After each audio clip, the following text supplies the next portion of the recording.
He says, now when we're playing this aerial march or this aerial waltz for this act, whenever the appropriate time comes, I'll cut the band off and you play a chord in the key in which we're playing.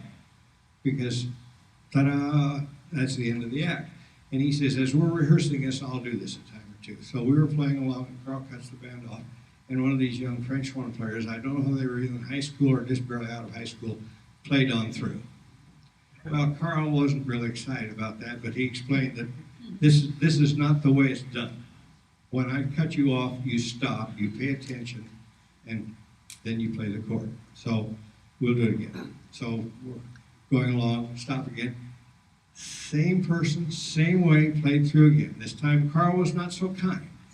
Karl explained that, now look, you're a professional musician, damn it, you go home and tell your parents you're a professional musician, you can't even follow the baton. Third time, band cuts off. The gentleman that had played through the first two times stopped.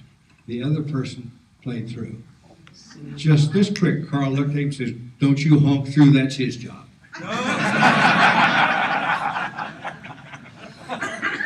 I don't think we had any more of those. One other quick story that I've always enjoyed. Billy Green was the, do you remember Billy Green? He was played first clarinet for a long time, and at the time, Billy was playing first clarinet, and we were rehearsing something that had a clarinet cadenza. I can't remember which one. Billy did not do it very well. He was a good clarinet player, but he fumbled through it. And Billy looked up at Mr. King, and he says, "I'm sorry, Mr. King, I guess I was asleep." And Karl, in his great stature, stepped off the podium, put his hand on Billy's shoulder and says, "Billy, I wish you'd sleep with your wife and play for me." So there are so many stories that we could go on, but those are a couple of those that I particularly enjoyed through the years. He had an interesting way of writing most of his marches. He wrote his marches one part at a time. He would write the first clarinet part through and turn it over, and then he write the second clarinet part. And when it came time later on, when publishers wanted to publish his marches and make them available to school bands, he had to go back and construct a conductor score because he didn't have a conductor score. He would write one part, turn it over, write the next part, turn it over, and when he got done, he'd write the tuba part, and then the percussion part, and he was done. Ross, did he announce his own programs? No.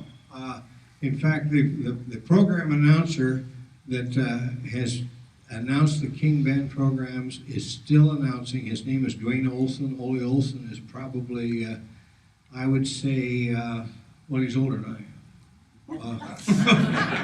Which probably, and he started playing, Ole started playing with Mr. King when he was in high school. So he's probably been announcing the programs for, 50 years or more. And Ole Olson is a baritone player, and the microphone is sitting right beside him between numbers. At the time, Mr. King would step off the podium, or in today's band, Jerry Jimerson, who is directing the band. And Ole always puts together a little resume of the pieces, and he announces the tunes over the PA system at the time they present them. Was there McDonald's at that time? Not when I started. You know, in the great state of Texas, or country of Texas, high school bands are often thought of as practicing forever to play that contest piece. And we can drill that down. Tell me how long of a rehearsal you had for a concert. Well, when I first started playing with the band, we had 2 concerts a week. We had a Friday night concert in the square, and then a Sunday night concert out at the band shell that we spoke of.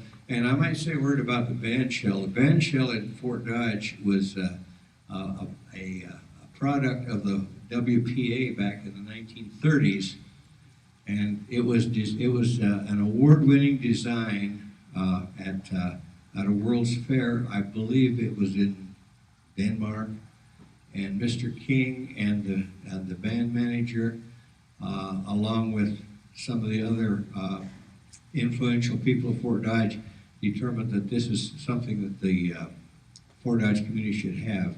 And they built that wonderful band shell. We always play, and it's still there. It's been refurbished. It's a beautiful shell. But we played there on Sunday nights. We played on Friday nights at the band square.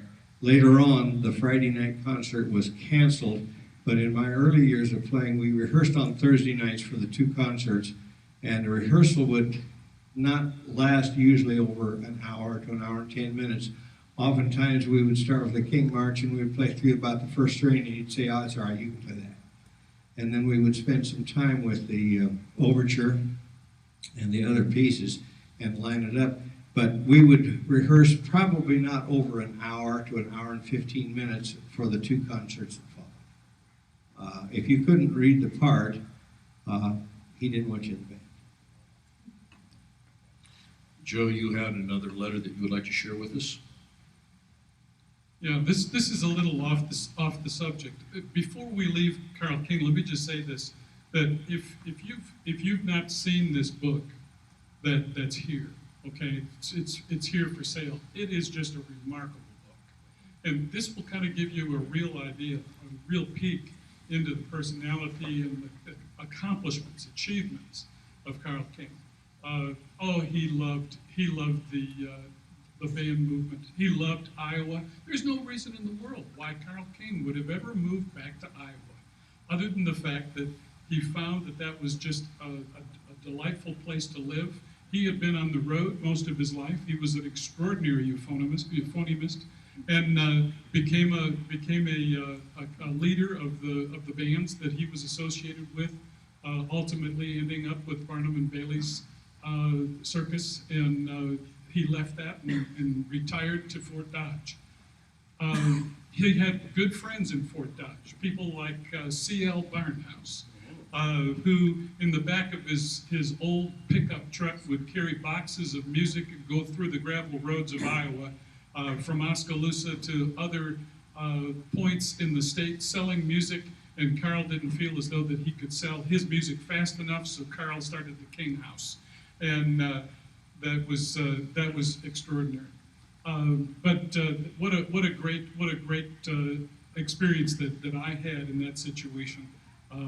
This is a gentleman that even from the earliest times that I was in Iowa, watching him at the North Iowa Band Festival, come out there and conduct the mass band, wearing his white bandmaster uniform with the hat and all of that, standing up on that ladder in the middle of that football field and conducting 1,000 high school musicians that were there. He was having the time of his life for his entire life. This next letter is one that I thought that you might find interesting. This is not associated with Mr. King, but it's associated rather with another gentleman that maybe you've heard of. This was written January 21, 1935. Hello, Mr. Harding. I've been going to sit down and really write this letter to you for a long time. I'm finally all prepared, so here goes. Well, as you know, I came here to the Eastman School after the 33 session of band camp at the University of Illinois, and you haven't heard much from me since. You know, Mr. Harding, that when I came here and before, my whole heart and soul was in bands. People told me that the Eastman School would soon knock that out of me, but it's just been the opposite. When I came here, I began looking around for the university band, much to my surprise. I found that there was not even so much as the mention of a band around the place, so I began to organize one.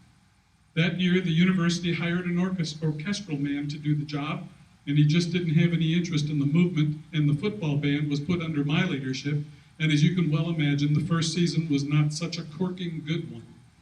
The real trouble was in the fact that the Eastman School is 3 miles from the university campus, and the fellows down here never got outside the bounds of their own school. Well, I was pretty fortunate in getting about 25 of our fellows out to drill and play for the games. The football season ended and the leaders' interests no longer at a high level, the band just went to pieces. This disappointed me greatly, and I made up my mind to see to it that it didn't happen again this year. I kept talking the band idea up to the fellows, and somehow the Board of Control got a hold of my interest, and in this spring, they offered me a job at free tuition and $200. Well, I just was swept off my feet and began making preparations for the coming season with the football band. They wanted a band on a much too flimsy budget, which we took care of after much fighting. The football band increased in number from 20 to 46, and I got a trip out of town with the team to keep the fellows interested, and they really drilled plenty hard. And together we turned out a pretty good little band. Interest ran just enough with the fellows to want to stick with me after the season was over. Well, here we were. We wanted a concert band and had no music aside from the marches I purchased for the football band. We borrowed some concert music from the public schools and started in. Soon I got some money and we purchased the program and closed. The fellows are a real bunch. They don't have to play in the band, let alone under an obscure conductor. Yet we worked together, and last Friday evening saw the fruits of our labor and the realization of my life's ambition come true. Really, Mr. Harding, if you could see the situation here, you would wonder how it has gone on like this, and also know why there are not as many supervisors with a half-educated sense of symphonic band in the school systems of the East, where there are no Joliets, Harrisons, Hobarts, Cleveland Heights bands. I tell you, it is sad. To begin with, let me take the case of the school in which I am. Truly, Mr. Harding, it's a marvelous institution. The orchestra is a fine organization, and the entire faculty the best you could hope to study with. The school supports a public school music course. In the education part of the course, everything stands very high. Students get grand orchestral observation and experience, and when they graduate, they know their orchestra, but not one bit of even band observation do they get. In the first place, the students themselves are narrow-minded and think that a band is not a musical organization. Have we heard this before? Okay, this is 1933. Okay, merely a lot of noise. They hold these views and then expect the school to find jobs for them when they graduate as PSM teachers. And if you were to put them before a band and tell them to go to work, they would be completely lost. For example, a very fine violinist graduated this course last June, and to his surprise landed a job at a nearby town as a supervisor, and he had to direct a band. Well, he came flying back to Rochester, to me, and all out of breath and scared to death, he asked me to tell and show him all I could of what I knew about drilling and directing a band in a week. Yet he was a teacher with a degree. I think it's just too darn bad. This is why I'm trying to get a little respect for band and a little enthusiasm for the movement amongst the students. I've talked this same thing over with Dr. Hansen. You know Howard Hansen? Okay? Here many times, and at last it looks like we're getting someplace. The material is here, the men are here, the financial support is here, and it can be done. I proved it to them last Friday night when, in the face of doubt, these same skeptical fellows played a concert of band music. I could go on like this for page after page. The band's a fine one. A lot of good men. For instance, Bob DeHart, this is University of Illinois Band Camp 1933, is playing solo cornet for me, and he's going with the Marine Band in June. Quite good, eh? Harry Jacobs, who has played horn for you, is in the band, and of course, little need to be said of Norm Herzberg on bassoon. A really fine brass and woodwind section, and you can well imagine how I trained my bass drummer after you got through with me. I sure was thrilled to find out last summer that Mr. Hinesley would be with you. I have written him some this fall. Give him my regards. Then on top of that came the news of Mel Ballier's appointment to Glenville High in Cleveland. You can well imagine where I spent my Christmas vacation. I spent one night at Mel's room, and all we did was talk bands. Then we both felt homesick for you the next day when we conducted, and I played the Harding style on bass drum. I tell you, it was a marvelous feeling. He said he was going to the clinic, and I had a letter from him last week with a program. This is a program of the concert, which went very well. Doc Hansen was there, and he liked it so well, he asked us to repeat it in Kilbourne Hall of the school after the new semester. I'm all for bands, and you know that is where I intend to do my work. The greatest inspiration I could have from you, Mr. Harding, would be that picture of you that I've always wanted. Mel said you might have one, and you know that he ought to know. Please excuse the length of this letter, but it's just the way I feel. Yours sincerely, Fred Fennell.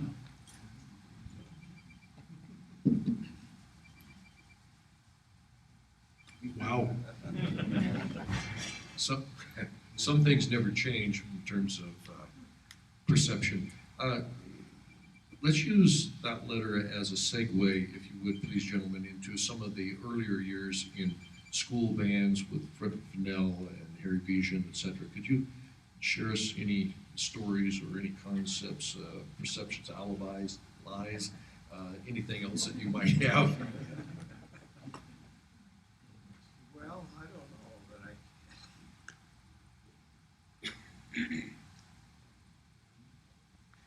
my light says red. Stop sign. I guess so. I don't know that I really can because obviously I had no direct association with Dr. Beejan. Some of the titans of the era. I did have relationships as far as social relationships and to an extent professional relationships with Dale Harris, who was one of the titans of that era. But I don't know that I'm in a position where I can really Well, tell us a little bit about Dale Harris. Well, that could take a long time. How many? Only the good stuff. How many people in here? It would be interesting to me. Actually knew or had met or were acquainted with Dale Harris prior to his passing. Well, there aren't too many. You see, Dale Harris passed away in 1997. Dale was another one of these individuals that was quite demanding. Had a marvelous band. Probably, if not the finest, one of the finest high school bands that ever was in existence in the United States. But he also had a great sense of humor. I first met Dale back not long after I became a member of ASBDA, and then became more friendly with him as I worked on some projects that he had a great deal of interest in. But Dale was he was a very warm person, but he was a very demanding person. Maybe one of you guys that know him, Paul. Who was it? Paul. Somebody wrote a book on the history of the Pontiac bands. No, it wasn't Paul Byerly. Paul. Yeah, it was a little booklet, the history of. No, wasn't that Paul? I have the book at home. I can't remember who the author is, but one of his students, one of Dale's students, wrote a history of the Pontiac bands, 1927 to 1960, which were the years that he was there. And there was so much in there about the way he ran the band and who he was and the quality of the bands that he had. And I sidetracking a little bit here. One of the interesting things that I find, I occasionally still get a letter or not information, but an inquiry about some of the information on Dale Harris. Dale Harris was a graduate of Simpson College there in Indianola, where I was a faculty member, and then we put together, the ASBDA Foundation put together the recording of the Dale Harris 25th anniversary concert, which is available on a 2 CD. But so I occasionally get an inquiry for one of those CDs or a letter. I got a letter within the past week from a gentleman, and his last name was Cretes, C-R-E-T-E-S, and he said that he was a member of the Pontiac High School Band in 1950, and his wife was a member of the Pontiac Band in 1949. They were coming through Indianola later this summer, I think it's the end of July, and wanted to know if they could stop and visit with me and go to Simpson College, where some of Dale's memorabilia is. And I'm most happy to oblige. Now, here's the amazing thing about Dale Harrison and his legacy of the Pontiac High School Band. Dale has been gone since 1997. He left Pontiac High School in 1960. They still have band reunions for the students that played under Dale's direction between 1927 and 1960. And that's, 52 years. And in my letter, the gentleman, Mr. Crease, indicated that the next Pontiac High School band reunion for students that played under Dale's direction is scheduled for this fall in October, and that's 52 years after the fact and 18 years after Mr. Harris is gone. So when you look at things like that, you have to just sit back and think in terms of awe as to what Mr. Harris meant to these students through these years, and what a phenomenal person he was, not only as a band director, but as a human being.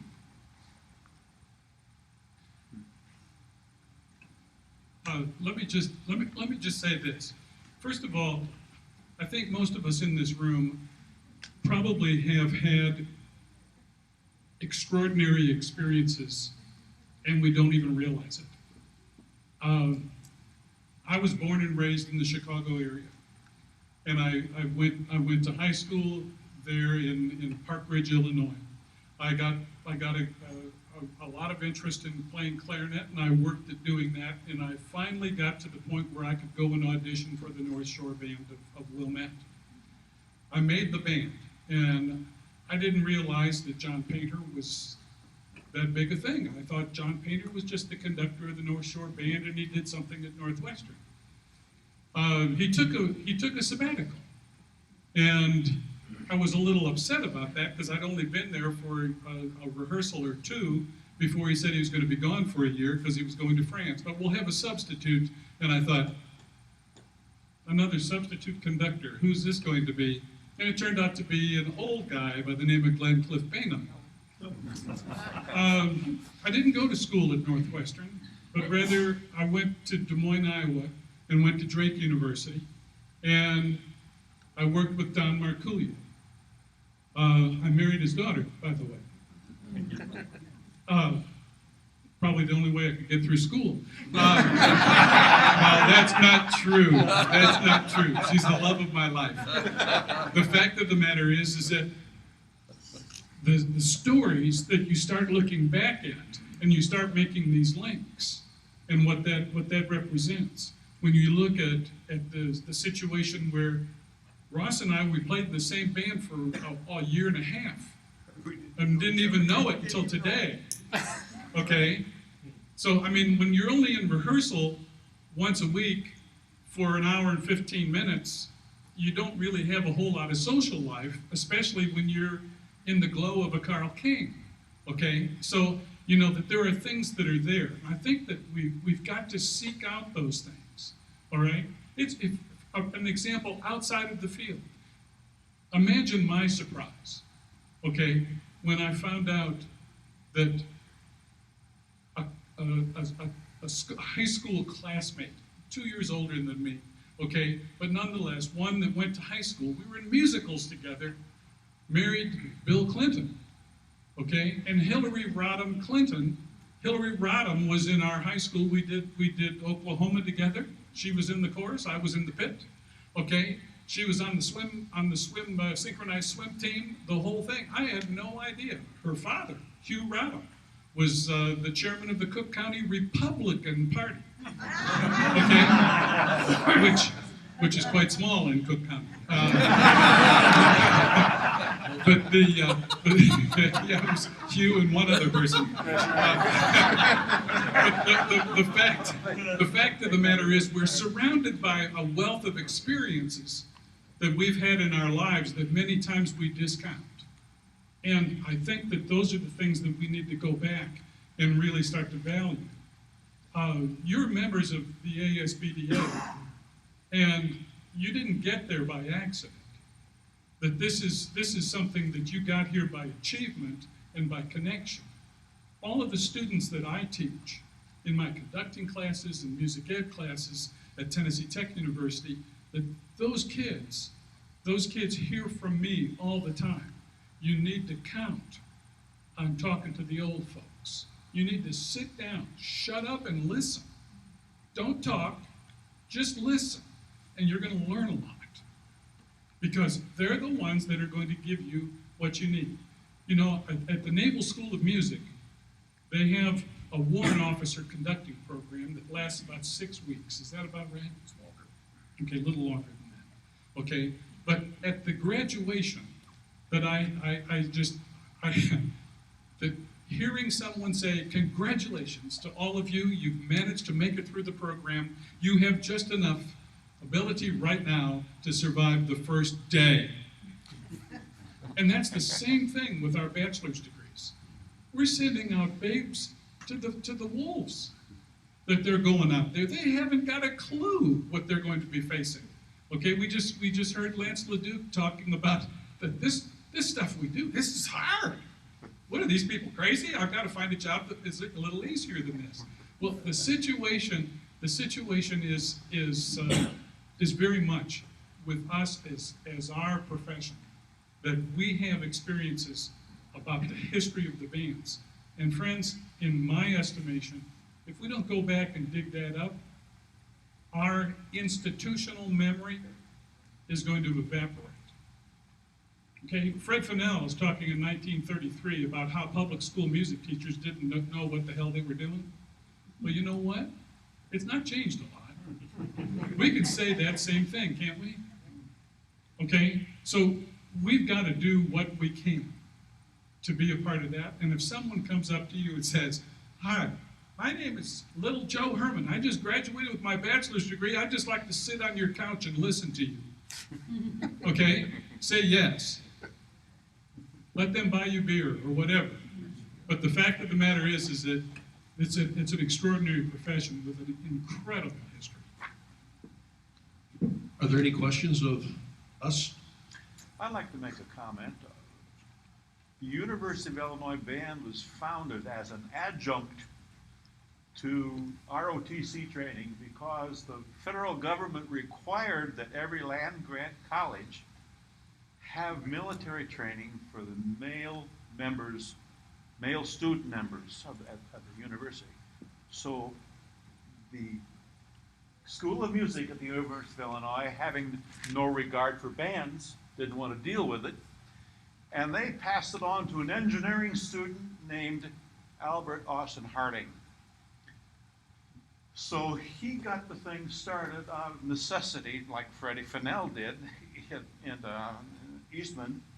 And in 1913, he had a graduate, a man named Glenncliff Bainham, sat next to my grandmother, who was Ethel Baird.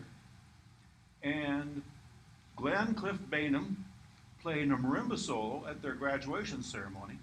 And soon after that became Harding's assistant. And after Bainham went to Northwestern University, he got Ray Dvorak to be his assistant and be Harding's assistant and help out. And in 1929, earlier than that, somewhat earlier than that, maybe a year and a half, 6 months, something like that, Dvorak thought it would be a really cool idea to take a band on tour, so he organized the Illini Singing Band. My uncle played banjo and French horn and guitar and they got stranded someplace on the circuit when the 1929 crash occurred, and they had to make their way home somehow. And so Ray Dvorak left, and he went to Wisconsin, and they then got a fellow named Hinesley from Cleveland Heights, Ohio, to come and take the band. And Hinesley got a man named Clarence Sawhill, and well, maybe Harding got both of them. I think that's what the deal was. Harding got Hinesley and Clarence Sawhill to take the band, and Clarence Sawhill gave me and his daughter our first ride on a Ferris wheel. I thought that was really cool, and he left. I was disappointed because Kathleen went with him, and I was rather fascinated with Kathleen. He left and went to California and took over the bands at UCLA and USC in sequence. And I think the tentacles of influence that we have over people are absolutely unknowable. So we better mind our P's and Q's and keep all the connections going. Well said. I would say anybody would really want to know about the histories of bands should start with the national band competitions back in the 20s, well, which really sets the pace. These were incredible things that these European conductors would come out of the orchestras and come over to the United States and start setting up bands. And to hear what the literature that was done on that will make what we're doing today just seem like child's play. These were, raw cut farm kids that all of a sudden were playing among the best. That there is the heck's his name, that wrote a thesis on the whole thing, but it's the national band competitions were really the start of what we now have in our programs, because everything that we got led to that. Yeah, and with respect to all of the Michiganders in the room, that one of the letters that I discovered in the Austin Harding archive was one from a young William Ravelli, who had just resigned his position at Hobart, Indiana, and had taken the job at the University of Michigan. And he wrote back to Mr. Harding and said, "This is just not very good. I don't know whether I can do this job. The band doesn't play very well here, and I think that my high school band in Hobart could give them a clinic." Things change. I was interested in hearing Jim talk about what was the name of the gal that left that you were so disappointed in? Sat next to my grandmother. Yeah. Her name was Ethel Baird. No, I was talking about, you said someone left that you were disappointed. Harding hired Clarence Sawhill, and he went to California. And his daughter was Kathleen. Okay. And I was rather enamored of Kathleen, and I was sorry to have her go so far away. I never saw her again. Well, that reminded me of a story that that Dale Harris told, and I must relate this, and then I won't get any further into this. But Dale was born in a small town in southwestern Iowa, and the town was Coin, C-O-I-N. The Methodist minister in town had a daughter whose name was Enid. Enid was about 7, 8 years younger than Dale. Dale graduated from high school and went into the U.S. Navy and played in the Navy band for several years and came back and went to Simpson College and started at Simpson College in about 1924 or 25. And in a dual role, he was a student, but he also directed the band. At the same time that he returned from his service, Enid had enrolled at Simpson College, and they met there as she was a freshman and he was returning. And I'll never forget what Dale said. Dale says, "And I saw this young lady, and she introduced herself as Enid, and I can't remember her last name, but she was the gal that had been his previous minister's daughter." And Dale says, "I said to myself, whoa, what happened here?" Eventually they went ahead and got married and spent, I think they lived, or were married for 60-some years. Colonel, would you accept a question from the floor here? Absolutely. Okay. I would like to hear somebody tell what you know about Merle Evans, the Ringling Brothers, Barnum and Bailey Circus Band. I've played in that band for a long time. Every time they'd come into town, they'd hire a few extra players, and it was always a joy to do it. But I knew there must have been a lot of stories about him, but I didn't know any of them. Can you give me at least one? I played several gigs with the circus band in Des Moines. Okay, at a time Merle Evans had already retired. Okay, but there's one great story. This was Killinger was conducting at that time, who Keith Killinger had done the band for a number of years. His son is now doing the band now. Has his own railroad car and his own bus cruiser and everything. It's six-figure a year salary, but he's gone, 300 days a year. But we were doing at the what was the Veterans of Memorial Auditorium downtown. They put the sawdust on the floor, and we had the circus, and they needed a few woodwind players, and I went in and played saxophone, clarinet, and flute, and they had their own cornet players, and they had a drummer, of course, and of course Killinger was there, and we did this whole thing, and we got to this one show, and I'm just going to say the great Franceschi. Okay, I don't know what his name was, but he was doing the tightrope. And the ringmaster came out at one of the shows, and he blew his whistle, and he yelled, "Ladies and gentlemen, for the first time in the history of this act, the great Franceschi is going to do a special, whatever it was, performance for us, and he's going to do this back leap on the wire without a net." And the men come out, and they drop the net from underneath the tightrope. And the band, of course, we had stopped playing. As soon as Killinger heard the whistle blow, he stopped the band. The drummer keeps playing, okay? But and that's normal. A drummer in a circus band never stops, okay? Well, the drummer was there, and of course they got to this point, and Killinger pointed to the drummer, and the drummer get a drum roll. He was mic'd, and the guy on the wire does his thing, and he does a backflip. And when he does, he misses the wire, okay? And he went straight down into the sawdust, okay? And he wasn't hurt, okay? But the fact of the matter is that the drummer, who was so accustomed to watching what took place in the circus, he did the drum roll, and he watched him fall, and then caught him when he hit the ground with a bass drum and a cymbal crash. Okay.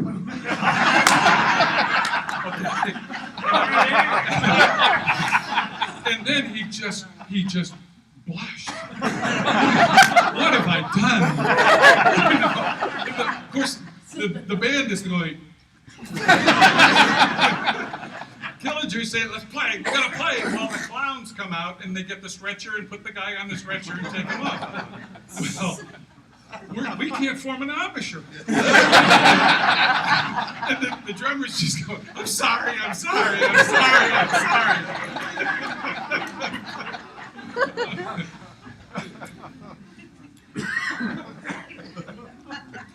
sorry, Ted. I wish I knew Merle Evans. Ladies and gentlemen, thank you. I think our time is up on tape. Sure. I think perhaps another subtitle for this session would be, "Yes, please, another story." Thank you guys for sharing the history in all the colorful ways that you did, and let's give them a round of applause for sharing.